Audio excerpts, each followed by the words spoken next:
Halo, assalamualaikum warahmatullahi wabarakatuh. Berjumpa lagi kita ya. Eh, Kali ini saya ingin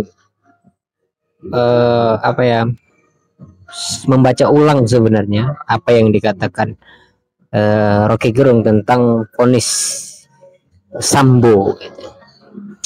Rocky Gerung justru tidak fokus dengan apa nanti vonis Sambo itu, entah itu dihukum mati atau 20 tahun penjara atau soal atau seumur hidup dan sebagainya. Itu tidak lagi menjadi urusan penting karena itu diatur oleh hukum positif gitu ya. Nah, soal keadilan, baik itu dihukum mati misalnya, itu juga akan bertentangan pada akhirnya pada HAM gitu kan. Nah, ini repotnya kita di negara yang menjunjung tinggi HAM, sementara bagi pembunuh kita tidak juga bisa memberi hukuman mati, gitu kan, repot. Nah, tapi bukan itu menjadi persoalan yang menarik dari pembicaraan Rocky Gerung itu. Mari kita dengar cuplikan. Saya mengambil potongan gitu ya, tidak bermaksud untuk membawa wacana ini kemana-mana, tapi hanya sebagai bukti bahwa saya juga melihat video Rocky Gerung itu di Rocky Gerung official gitu ya. Dan cuplikan ini cuplikan yang penting juga, dari berbagai banyak cuplikan sebelumnya. Itu di 13 menit itu saya mengambil 1 menit saja. Dan jika teman-teman nanti tidak puas dengan apa yang menjadi penjelasan saya, bisa langsung dilihat saja bagaimana pembicaraan Rocky Gerung. Ini cuplikannya. Jadi kita lihat misalnya bagaimana Anies Baswedan yang sebetulnya udah melenggang ke depan itu akhirnya masuk juga di dalam kontroversi soal etika, soal janji-menjanji, demikian juga Sandi. Jadi tahun politik, Sambo akan jadi faktor, Anies Baswedan akan jadi faktor, dan orang udah mulai mengintip Anas Urbaningrum kalau keluar dari penjara mau jadi whistleblower apa enggak tuh. Kan kemampuan semacam itu yang orang lihat bahwa ya ke depan soal-soal yang sifatnya kriminal atau mantan-mantan napi ini punya potensi justru untuk bukan mengganggu tapi membuat heboh politik menjelang pemilu tuh. Sambo pasti akan membuat heboh lagi itu, Anas Urbaningrum akan buat heboh, konflik antara Anies dan Gerindra juga akan buat heboh, Sandi dengan P3 akan buat heboh. Jadi kita enak juga bahwa akhirnya semua heboh mestinya dihebohkan aja supaya nanti akan tertib, teduh, maju ke depan gitu. Oke. Nah, justru persoalan Sambo ini menjadi apa ya istilahnya, bom ya, bom waktu gitu. Dia memiliki nuansa politis. Sebenarnya urusan Sambo ini ketika nanti dia divonis apa saja, apalagi vonisnya dianggap tidak adil, itu tidak selesai di situ. Bahkan jika pun vonisnya itu misal vonis di penjara seumur hidup, Sambo tidak selesai.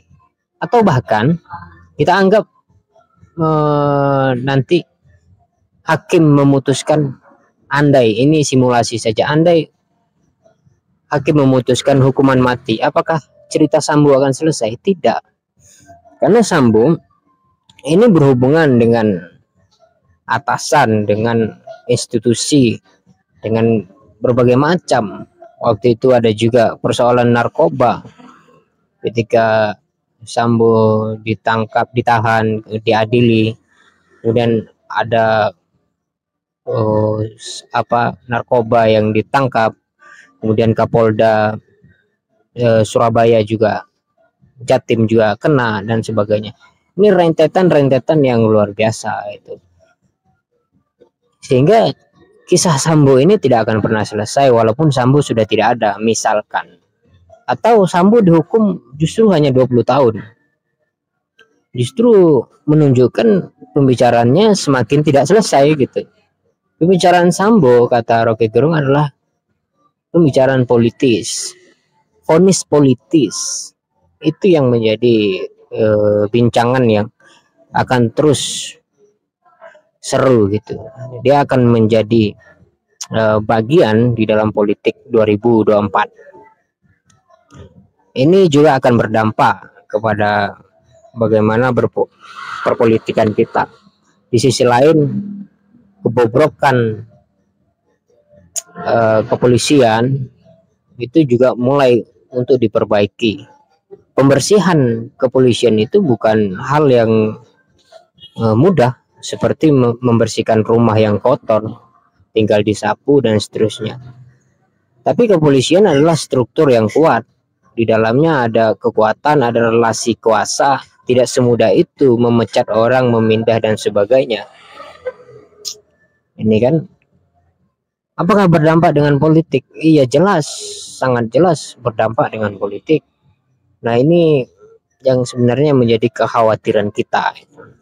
Nah, tapi secara keseluruhan saya senang ya, Rocky Gerung ini selalu memberi pandangan lain daripada yang lain gitu.